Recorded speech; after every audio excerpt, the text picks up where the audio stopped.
si Ain at si Francesca. Next one ay yung mga estudyante, hindi ko malapad sa buhay, o yung mga tinatawag kong mga napadaan lang. Sino sila? Dalawa lang eh. Si Marjorie at saka si Maybelline. And the last one, but not the least, ang aking DA o ang DBTA na kinabibilangan ni Julian, Allen, Rainier, Axel, Paolo, Kite, Ben, at Carl. Sila yung grupo ng mga lalaki sa classroom namin. Solid sila, walang outcast, mahilig sila sa 1D or One Direction, kaya minsan, 1D ang tawag sa kanila.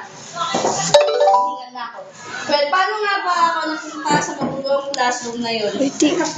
Paano nga ba?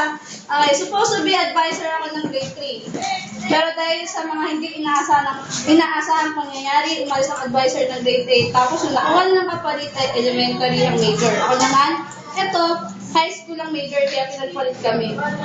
Doon na nag-umpisa, nagka-leche-leche ang buhay ko. Letter for them. Ouch.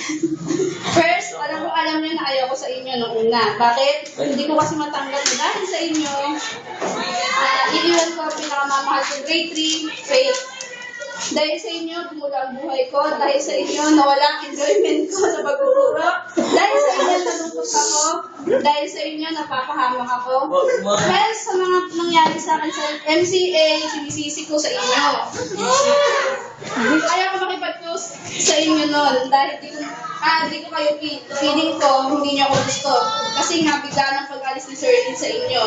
Kaya di ko rin kayo gusto. Until one day, nakipagbiruan sa akin si Axel, yung kapitbahay namin, at si Paolo. Doon nag-umpisa ang mahalin ko ang grade 8 dignity. Tapos sunod-sunod na. Next pair na naging close ko, Julian at Allen. Hanggang sa nagkaroon ng misunderstanding sa pagitan ko at ng mga girls. Lahat ng problema ko sa mga boys ko binabagsak, especially kay Julian. Siya kasi yung magaling makinig, siya rin yung tumatay problem, absorber ko. Nung naayos na, I think January, tuluyang nawala yung pag-ailan ko sa mga babae. Doon ko lang sila na-appreciate. Okay, grade 8 dignity, ito yung message ko sa inyo. Salamat sa masasayang araw, nakakapikon at nakakagalit na pangyayari. Nakakapagod, ngunit masayang araw. Naiiyak na ako. Next call. Iyak ako Malungkot at maulan na panahon. Basta, thank you for whatever it is. Kaya ang pinakamagandang nangyari sa akin sa MCA. Salamat talaga sa pangasar, panggagalit, pagpapatawa, pagpapaiyak, pagpapangiti, pagbibigay ng kulay sa buhay ko. Hindi ko kaya. Binigyan niyo ako ng hindi ko mapantay ang alaala na hindi ko makakalimutan sa buong buhay ko. Thank you din sa pag-aalaga sa akin. Imbis na ako nag-aalaga sa inyo. Kayo ang nag-aalaga sa akin. Imbis na ako yung nagtuturo sa inyo, kayo nagtuturo sa akin. Tinuruan niyo ako maging masaya sa loob ng klase.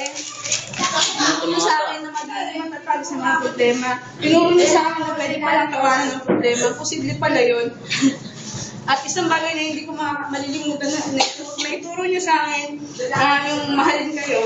At syempre, dahil paalam, grade 8 dignity ang title nito, kailangan kong mamaalam.